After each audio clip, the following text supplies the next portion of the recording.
Welcome to the new Registrants Policy Information Session. Today we're going to explain the new Registrants Policy. Who does this policy apply to? This policy applies to members receiving their initial General Certificate of Registration and the conditions imposed on that certificate. What are the conditions? There are two conditions.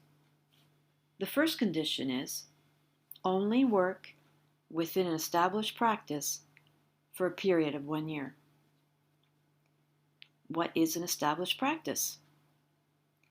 It is a practice in Ontario that has general registrants without new registrant conditions. Established practices should have the capacity to support the orientation and mentorship of new registrants to the practice and hospital environments. Condition 2.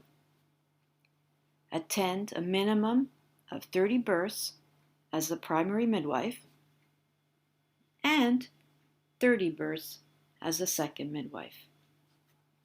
You cannot attend these births with another new registrant that has conditions on their certificate.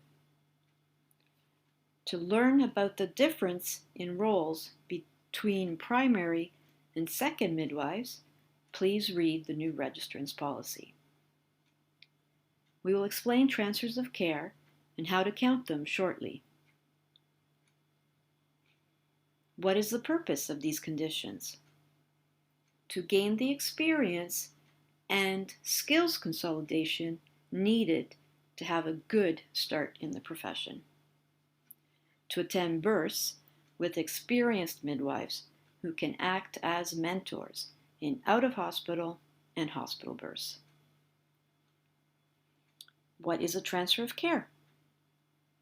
Transfer of care is the transfer of responsibility from a midwife to another midwife or a physician.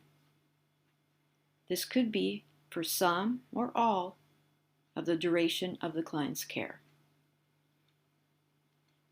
Counting transfers of care towards your birth count. You can count transfers of care towards fulfilling Condition 2 if the transfer of care takes place during labor, birth, or the immediate postpartum. What happens if I start as a primary midwife, but after a transfer of care, am a second midwife? You are able to count the birth as either primary or second, but not both. What happens if I start as a primary midwife, but after a transfer of care, I am no longer providing care to the client?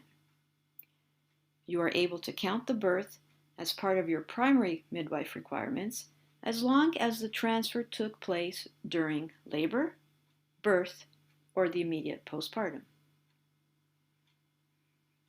What happens when I've met the conditions?